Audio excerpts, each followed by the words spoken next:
지난주 마감한 글로벌 증시 전해드리겠습니다. 지난주 금요일 뉴욕 증시는 코로나19 백신에 대한 기대감과 기업 실적 호조 등의 영향으로 반등에 성공했습니다. 다우지수 1.37%, S&P 500 지수는 1.36% 올랐고 나스닥 지수 역시 1% 상승 마감했습니다. 시장에서는 코로나19 확산과 백신 개발 상황을 주시했는데요.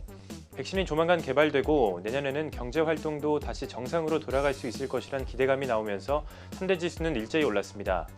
백신 개발에 대한 기대감으로 변동성 장세를 보였던 지난주였는데요. 주간 기준으로 다우지수 4%, S&P 500 지수는 2% 올랐고 그동안 크게 올랐던 코로나19 수혜주들이 조정을 받으면서 기술주의 나스닥 지수만 홀로 0.5% 빠졌습니다. 이렇게 3대 지수가 일제히 오르면서 11개 섹터 역시 모두 상승불을 켰는데요. 전날 급락했던 에너지 섹터가 이날 국제유가의 급락에도 불구하고 3.8% 상승했습니다. 그 뒤로 부동산과 산업주가 2% 넘게 올랐는데요. 백신 개발 기대감에 기술주는 종목별로 등락이 엇갈리면서 0.86% 오르는 데 그쳤습니다.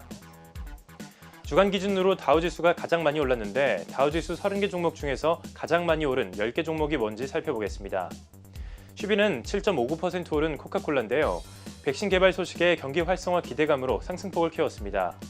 그 위에는 8.66% 오른 디즈니가 차지했고 공동 7위는 8.98% 오른 허니웰과 골드만삭스, 그리고 6위에는 3분기 호실적과 함께 다음 분기 전망을 상향 조정한 시스코 시스템즈가 차지했습니다.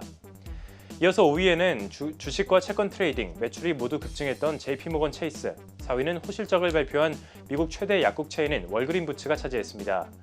이어서 1위부터 3위는 주간 기준 상승폭도 엄청난데요. 국제유가 급등 속에 쉐브론이 16.5% 오르면서 3위에 올랐습니다. 이어서 보잉은 항공기 수요가 증가할 것이라는 전망에 737 맥스 기종의 운행 재개 소식까지 나오면서 17.8% 상승해서 2위에 올랐고 마지막으로 1위는 18.73% 오른 신용카드 회사 아메리칸 익스프레스가 차지했습니다.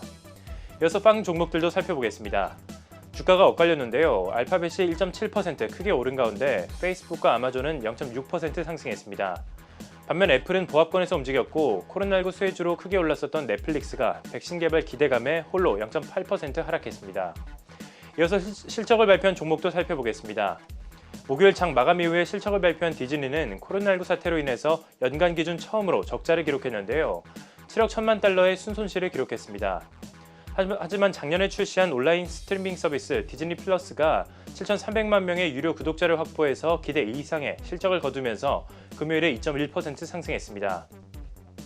네트워크 서비스 업체인 시스코 시스템즈는 3분기 깜짝 호실적을 발표한 영향으로 7% 급등했습니다. 시스코는 순이익과 매출 모두 시장 순이익을 웃돈 것으로 나타났는데요. 특히 12일 하루를 제외하고 최근 6거래일 모두 상승했습니다.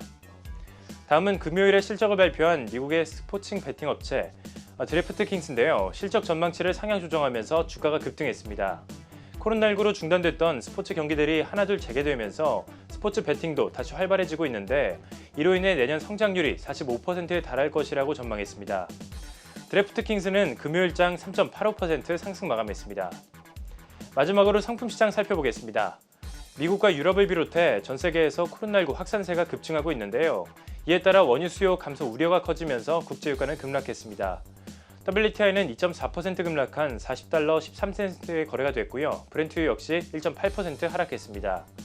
한편 금 가격은 코로나19에 대한 우려가 커지자 안전자산 선호 심리가 나오면서 상승 마감했습니다.